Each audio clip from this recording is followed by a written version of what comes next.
नमस्कार बच्चों, आपका स्वागत है मेरा यूट्यूब चैनल मैथ्स विद अमर जहाँ में। इस वीडियो में हम क्लास 10th का मिशन गणित के तहत दिनांक 29 अगस्त 2025 का वर्कशीट लेकर के उपस्थित। तो इसमें हमें त्रिकोणमितीय के अनुप्रयोग यानी चैप्टर नंबर 9 की बात किया जा रहा है। एप्लीकेशन ऑफ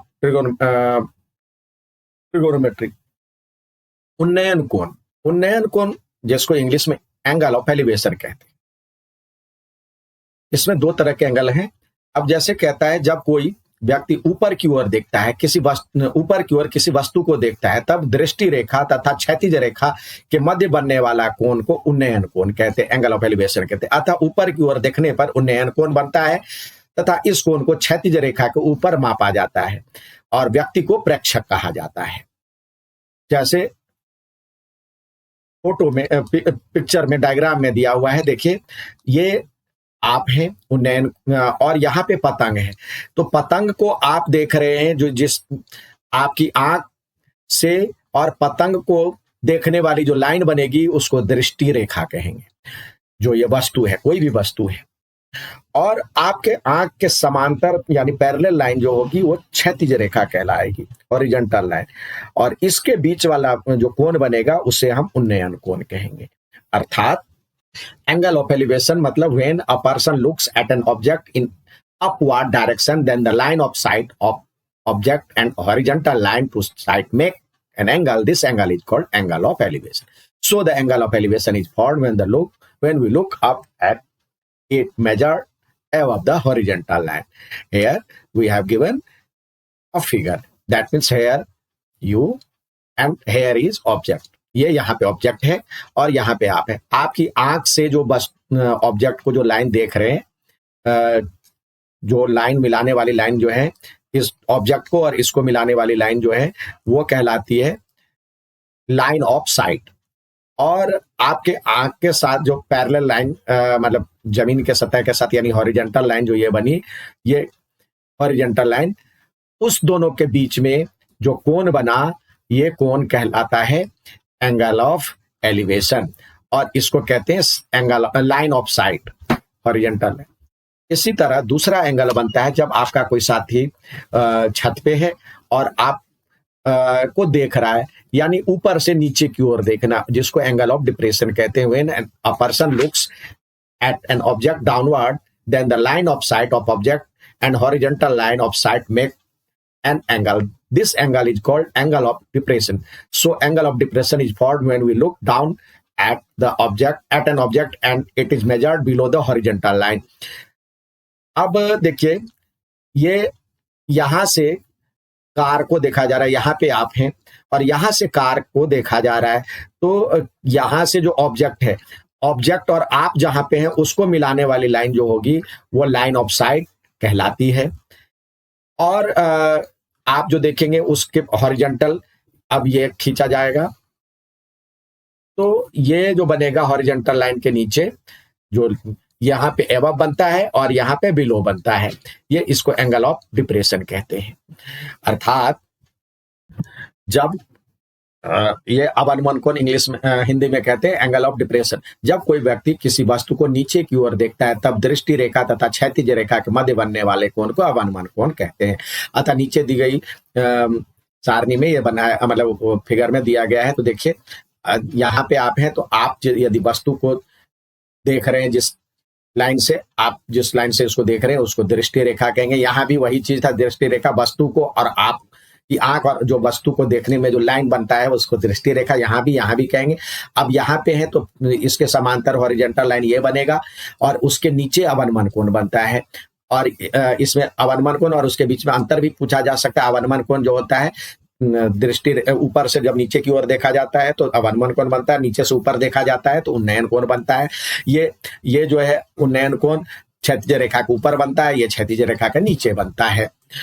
और दोनों जो होता है दोनों बराबर ही होते हैं। अब देखिए, यहाँ पे यदि हॉरिजॉन्टल लाइन पुट लगाएं तो ये और ये तो पैरेलल हो जाएगा। अब यहाँ ये कोण और ये कोण बराबर होता है तो एकांतर कोण से दोनों बराबर हो जाएंगे।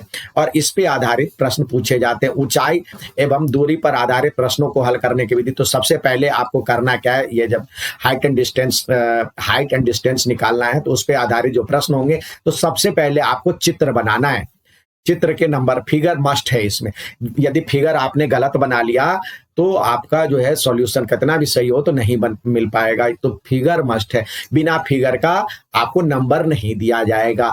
चित्र पर कोण, बिंदु और माप अंकित कीजिए। पहले फिगर बना लीजिए, फिर उस पे जो जो चीज दिए हुए, एंगल, जो बिंदु और माप जो दिया हुआ, वैल्यू दिया वो पुट कर लीजिए। फिर जो जिसको निकालना हो, अज्ञात माप को जानने के लिए अपेक्षित अनुपात जैसे साइन, कॉस, टेन की कम से कम 30, 60 और 90 की वैल्यू सबका 30, 45, 60 का तीनों की वैल्यू इसमें याद रखिए।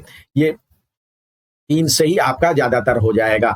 तो देखिए वहां पे साइन कॉस टेन का प्रयोग करके हल निकाला जाता है। जैसे दिया हुआ है, दिए गए चित्र में मीनार को देखने पर किस प्रकार कोण बनता है। तो यहाँ पे देखिए मीनार दिए गए चित्र में जहाज पे है, जहाज से मीनार को देखा जा रहा है। तो ये नीचे में है, आप नीचे से ऊपर की ओर जब देखा जाएगा तो ये कोण बनेगा उन्नयन कोण, जिसको इंग्लिश में हम एंगल ऑफ एलिवेशन कहते हैं। एंगल ऑफ एलिवेशन कहते हैं। अगला पूछ रहा है, the angle of elevation of a ladder leaning against the wall is 60 degree and the foot of the ladder is 20 meter away from the wall. Find the length of ladder. अर्थात दीवार के सहारे खड़ी एक सीढ़ी दीवार के साथ 60 डिग्री का कोण बना रही है, उन्नयन कोण बनाती है, तथा सीढ़ी का आधार 20 मीटर, आधार दीवार से 20 मीटर की दूरी पर है। तो सीढ़ी की लंबाई ज्ञात करनी है। तो सबसे पहले देखिए इसमें आपको क्या रहा है, एक दीवार है तो दीवार मान लीजिए। अब उसके सहारे सीढ़ी खड़ी करना है तो सीढ़ी तो आप इस तरह से खड़ी करते हैं और ये सीढ़ी और दीवार के बीच में 20 मीटर का फासला हो जाता है। ये कुछ इस तरह का बना, ये 20 मीटर हो गया यहां से यहां तक की दूरी। और कोण बना उन्नयन कोण, तो ये 60 डिग्री का कोण बना। अब कह रहा सीढ़ी की लंबाई, तो सीढ़ी तो ये रही, सीढ़ी की लंबाई ज्ञात करनी है। तो ये मान लेते हैं ए बी सी। तो बी सी मतलब ए सी सीढ़ी की लंबाई है। तो इसमें और इसमें रिलेशन क्या होगा, इसके लिए हाइपोटेनियस जिसको कर्ण कहते हैं, और ये हो जाएगा आधार। तो आधार और कर्ण किस में होता है, तो यहाँ पे लिख लेंगे, माना ए वह बिंदु है जहां सीढ़ी ए सी दीवार और ए बी को छूता है। तो यहाँ सीढ़ी का आधार सी पर स्थित है, सीढ़ी आधार को सी पे टच कर रहा है और ए बी दीवार है। अब इसमें रिलेशन किस में होता है, तो चले ट्रायंगल ए बी सी में। तो देखिए ये आधार और कर्ण में होता है cos थीटा।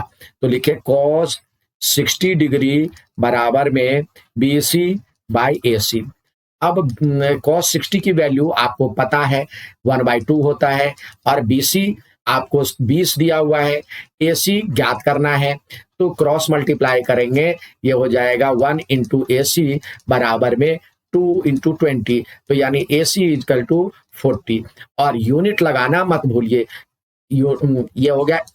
तो AC 40 मीटर हो गया। अब कुछ बच्चे यहीं पे आंसर छोड़ देते हैं, जो कि आपको पूरे आंसर देने में, पूरे नंबर देने में दिक्कत होती है।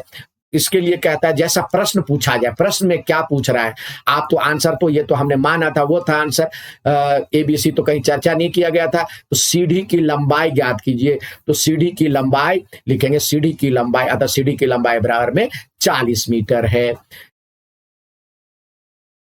Hence the length of ladder is 40 metre. अब आइए क्वेश्चन जैसे पूछा जाए प्रश्न में वैसे ही आंसर दे। तो ये लाइन लिखने के आधे नंबर होते हैं। तो ये हम ज्यादातर बच्चे हमारे यहीं पे छोड़ देते हैं, वो समझते हैं हमने सही कर लिया, लेकिन यहाँ पे आधा नंबर आपका कट गया होता है, जो कि कटना नहीं चाहिए, थोड़ी सी लापरवाही के कारण। आइए जो क्वेश्चन ऑफ द डे दिया गया है उसकी तरफ चले। यहाँ पे क्वेश्चन ऑफ द डे दिया है, भूमि पर बिंदु P, एक बिंदु P से एक 10 मीटर ऊंचे भवन का उन्नयन कोण 30 डिग्री है। तो भवन के पाद से बिंदु P की दूरी ज्ञात कीजिए from a point P on a ground. तो यानी P पे कोई बिंदु है ग्राउंड पे। The angle of elevation of top, यहाँ पे P दिया हुआ है, of the 10 metre tall building. तो एक इसके सामने 10 मीटर की बिल्डिंग है और वो 30 डिग्री की एंगल बनाता है, उन्नयन कोण बनाता है। तो यहां से ये इसको देख रहा है ऐसे, और ये यहाँ पे 30 डिग्री का एंगल बना, और कह रहा है जो कि 10 मीटर ऊंचे, ये 10 मीटर है। यहाँ पे पी आपको दिया ही हुआ है, तो यहाँ पे क्यू और आर मान लेते हैं। तो आपसे कह रहे हैं find the distance of the point P from the bottom of building, यानी पी से इसके बॉटम की दूरी निकालना है, यानी ये निकालना है। तो ये इसके लिए बेस हो जाएगा, ये परपेंडिकुलर है। तो परपेंडिकुलर अपॉन बेस किस में होता है? 10 में होता है। तो यहाँ पे लगाएं in triangle P Q R 10 30 degree equal to perpendicular upon base होता है क्यू आर अपॉन में पी आर। तो 10 30 की वैल्यू 1/√3 होता है, और क्यू आर की वैल्यू आपको 10 दिया हुआ है, पी आर का नहीं पता है, पी आर का आपको ज्ञात करना है, पी आर की वैल्यू।